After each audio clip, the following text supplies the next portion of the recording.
Les découvertes incroyables des expéditions spéléologiques professionnelles peuvent susciter l'intérêt de tout spéléologue, même le moins expérimenté.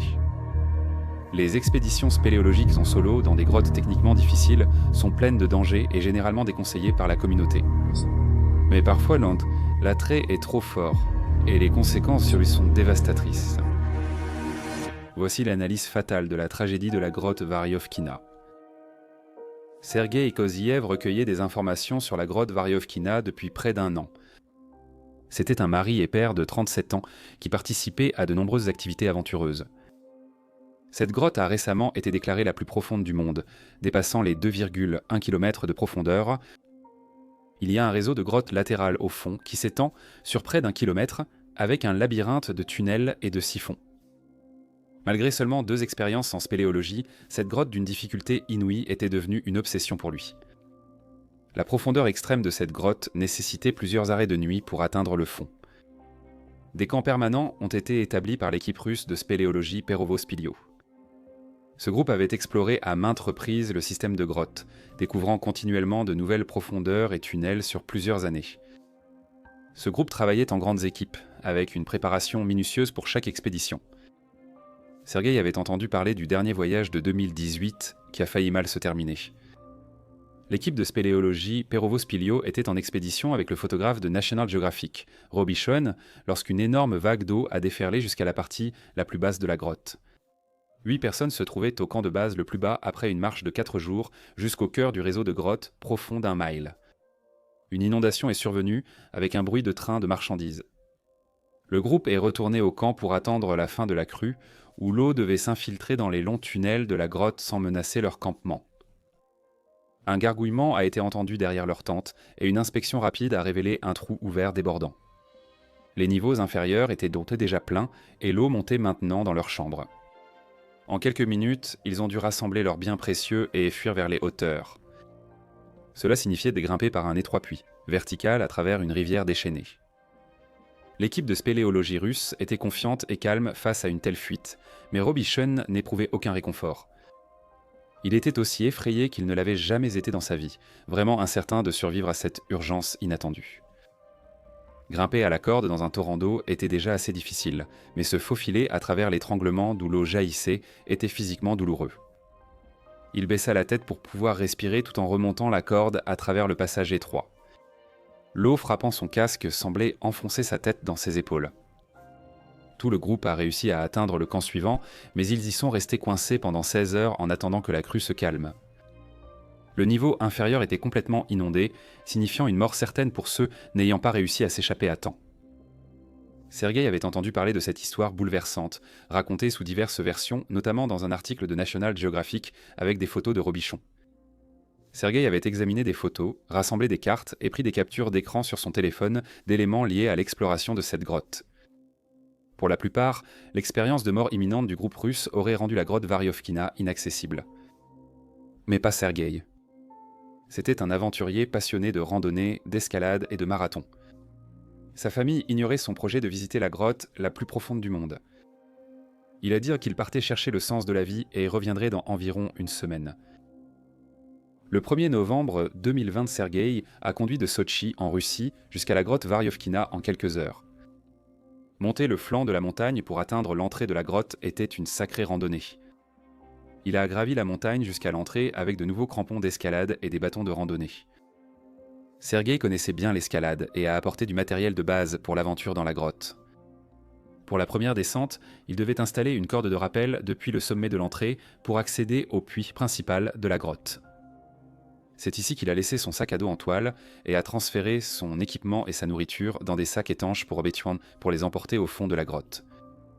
Il s'attendait à rencontrer des passages humides et des écoulements d'eau à différents endroits de la descente. Il a noté sur sa carte les lieux où il pensait trouver de l'eau mais n'a pas pris de vêtements imperméables. La carte qu'il avait imprimée montrait les principaux camps établis par l'équipe de Perovo-Spilio. Il n'avait pas l'autorisation d'être dans la grotte ni d'utiliser l'équipement laissé dans les camps permanents. Cependant, il comptait utiliser leur camp de base pour se reposer entre les descentes jusqu'au fond, à plus d'1 mile dans la montagne. Il avait des notes sur sa carte avec des informations qu'il avait recueillies sur certains passages, des zones problématiques et le temps prévu pour traverser chaque section. L'équipe Perovo-Spilio s'était minutieusement préparée avec d'importantes réserves, des moyens de communication et de grandes équipes d'alpinistes pour assurer la sécurité pendant la descente de 3-4 jours au fond de la grotte. Sergueï n'avait que lui-même et les provisions qu'il portait sur son dos.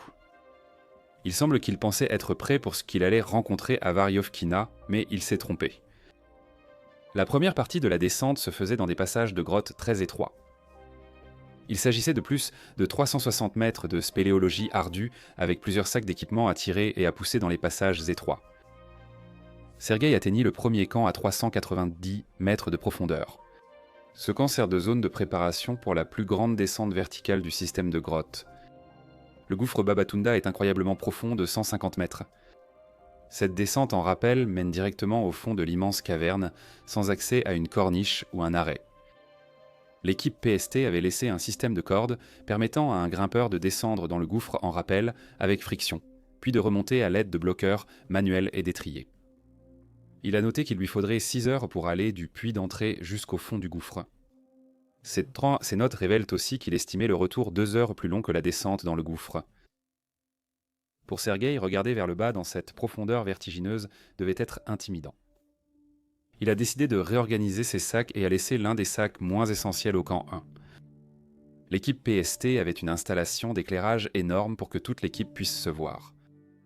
Sergueï aurait possédé une lampe frontale à portée limitée. En descendant dans la fosse, Sergueï a peut-être été complètement exalté de trouver l'aventure qu'il cherchait, ou il a pu se sentir stressé en voyant l'état de la descente. Escalade et rappel interdits d'eau sur les parois. L'isolation centrale rendrait la remontée très difficile. Quel que soit dans ses émotions, Sergueï s'est descendu dans la fosse en utilisant l'équipement PST et a poursuivi la descente dans le réseau de grottes. Le fond de la fosse était à quelques centaines de mètres du camp 2, à 2000 pieds d'altitude et d'altitude. Le camp 2 était un camp permanent installé par l'équipe Provo-Spilio. Ils avaient vidé la plupart des camps, laissant quelques objets pour un stockage prolongé. Il y avait une tente, du gaz pour le chauffage et la cuisine, et des aliments non périssables comme du ketchup. L'étrangeté du voyage de Sergueï réside dans sa durée prévue d'1 semaine, suffisante en théorie pour descendre jusqu'au fond et remonter, selon le calendrier de la grande équipe PST. Il était évident qu'il avait passé environ 1 semaine au camp 2, situé à 600 mètres de profondeur. Il était probablement inquiet à ce moment-là du trajet de remontée dans le gouffre Babatunda. Sa descente dans le gouffre avait peut-être commencé facilement, mais 500 pieds restent une longue distance pour une descente contrôlée. Sa fraîcheur et sa force lui auraient permis de soutenir physiquement cet effort épuisant. Mais clairement, Sergueï s'est retrouvé dans une position dévastatrice. Il s'est rendu compte trop tard qu'il avait soit oublié, soit mal calculé un élément essentiel de son équipement d'escalade. Il n'avait pas d'étrier pour les pieds. Pendant plusieurs jours, Sergueï a essayé de grimper de toutes les façons imaginables. Il a probablement tenté d'escalader le périmètre, mais c'était impossible vu les angles, la distance et son équipement. Une ascension de corde avec seulement des bloqueurs manuels est impossible. Tirer son propre poids encore et encore sans l'aide des jambes et sans endroit pour se reposer en chemin est un exploit impossible. Sergueï utilisait ses réserves de nourriture au camp 2 et n'avait pas l'équipement adéquat pour remonter. Les 6 jours qu'il a passés dans ce camp ont probablement été remplis d'efforts héroïques pour tenter de monter et de périodes d'épuisement où il se reposait et essayait de récupérer. À ce stade, ses seules options étaient d'attendre un sauvetage ou de trouver un moyen de s'en sortir en grimpant. Il était seul dans cette grotte rarement visitée, sa présence inconnue de tous. Attendre signifiait donc mourir de faim ou de froid une fois le gaz épuisé. Il avait passé des jours à tenter de s'échapper en escaladant, essayant toutes les options possibles. Jour après jour, il s'affaiblissait, avec très peu de nourriture. Quelles que soient dans ses raisons, Sergueï décida de descendre au camp suivant après au moins 6 jours passés au camp 2. Il cherchait sûrement de la nourriture et de l'équipement d'escalade en plus.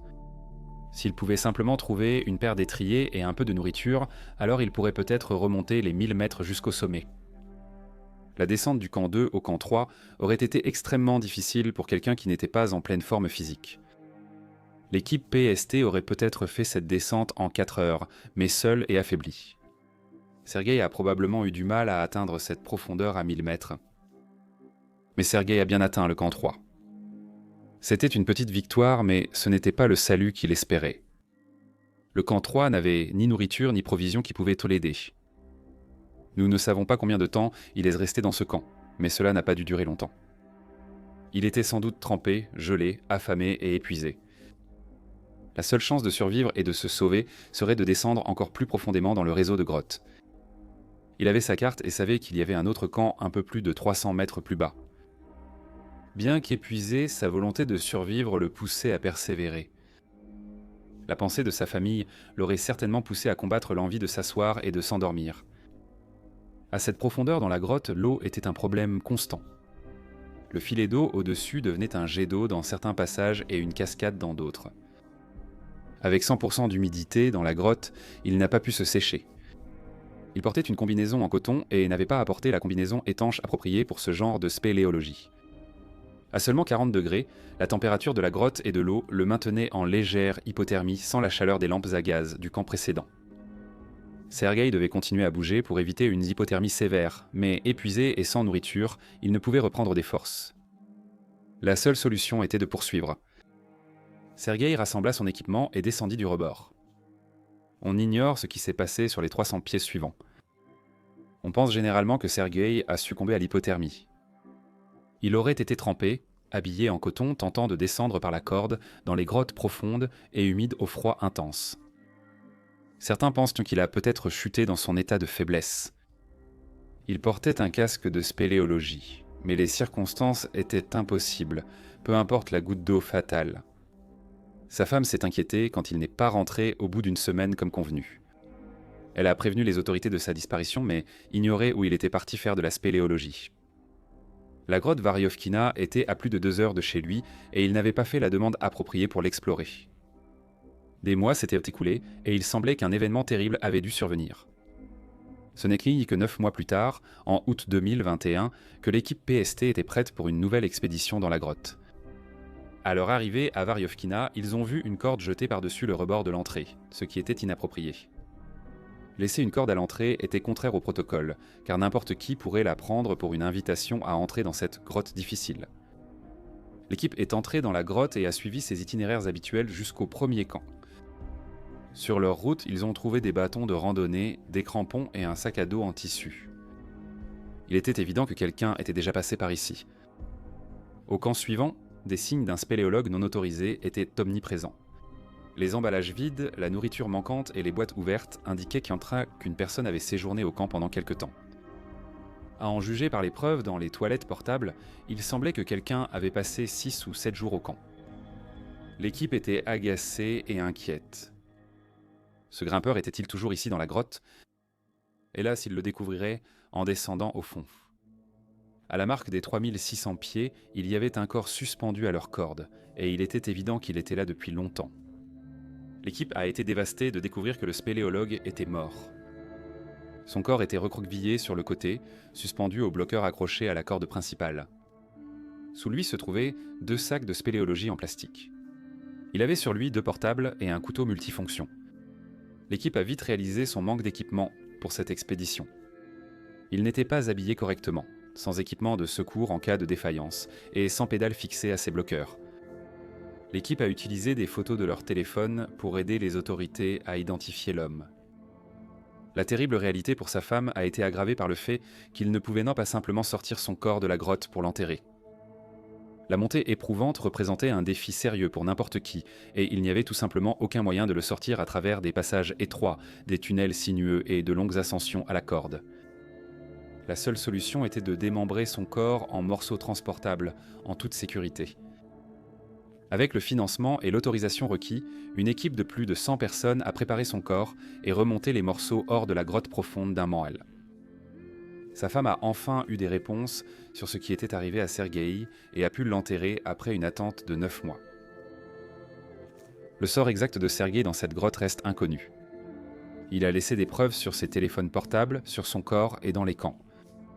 La position de son corps et les provisions qu'il transportait ont permis de reconstituer le déroulement probable des événements. Il existe d'autres scénarios qui auraient pu aboutir aux mêmes preuves laissées derrière, mais la conclusion repose sur la voie la plus évidente. Bien que nous ne puissions pas connaître ses pensées intimes, nous pouvons sûrement comprendre ce qu'il a dû éprouver.